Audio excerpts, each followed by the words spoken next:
Adobo tayo ng ating chicken. Lagyan natin ng konting pangpalasa. Ayan. At ilagay natin ang ating bawang, guys. Para ma-marinate siya. Ayan. Tapos maya-maya diretso na yan ang adobo, guys.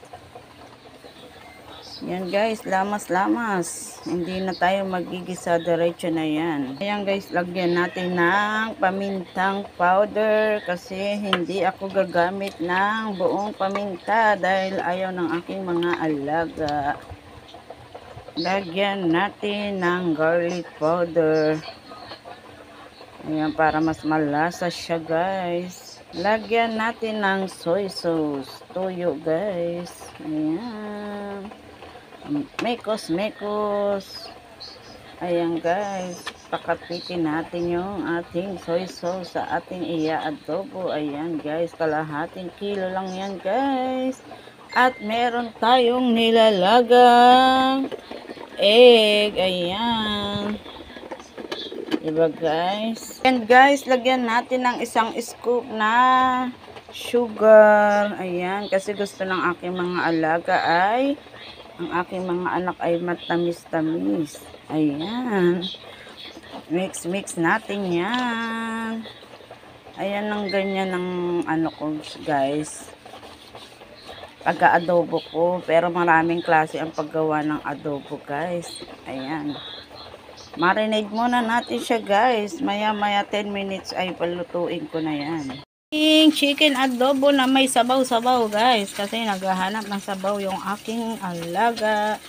Ayan, with egg guys. Ayan, thank you so much. Ayan, naluto na yung ating chicken adobo.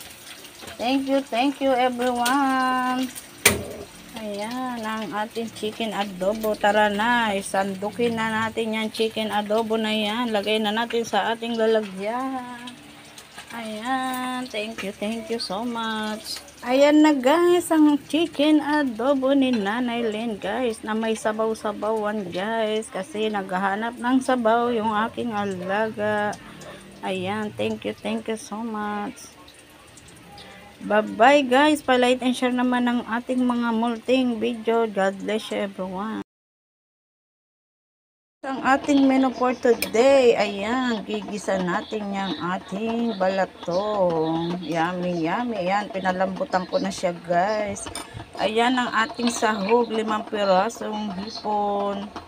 Ayan, tapos ito meron tayong bawang, sibuyas, kamatis. Ayan, yan lang po yung ating pagluto ng ating balatong. At saka meron akong minarinade at binabad kahapon na chichi. Yan guys, malaki po siya, balsa po yan. Ayan, dalawa po yan, yung isa po kagabi, ayun, binaon ng aking asawa.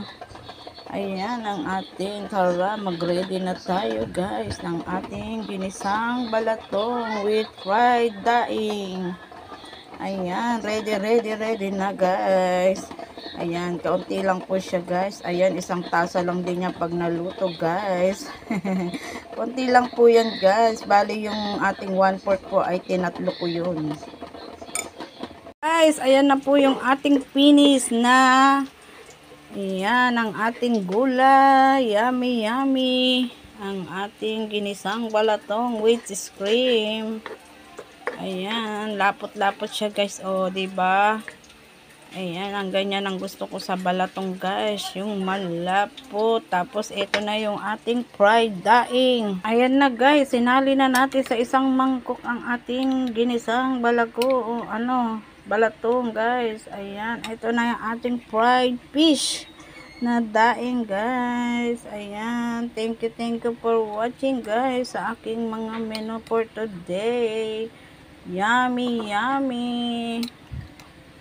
Ayan, ginisa ko lang po siya, bawang, sibuyas, kamatis guys, sa kaunting mantika. Tapos pinakuluan natin yan. Yun lang guys, tapos nilagyan natin ng asin. Thank you so much. Ayan, thank you sa guys. God bless you everyone. Thank you so much sa support. Ating menu ngayon, ayan, ginasang balatong with hipon, At saka ito ang ating daing na fish. Daing na isda guys. Ayan na binabad ko. Tapos ito yung ating yummy adobo chicken. Ayan with egg. Ayan may konting sabaw. Thank you for watching guys. God bless you everyone. Na po tayo. Ayan yung ating ginisang palatong na may hipon guys. Ayan guys. Oh kain tayo.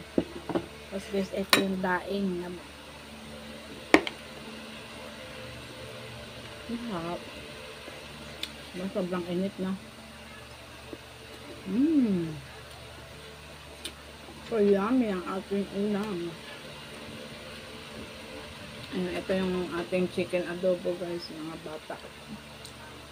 Yan yung isa kong alaga. Oh. Sinulam na lang itlog. Yung lang na nilaga. Ayan. Thank you for watching guys. Kain. Ang sarap. Hindi ko na isaw-saw yan kasi malasang malasa na yung pagkamarinade. Thank you guys. Kain na po tayo. Happy lunch. Happy Friday everyone. Thank you so much.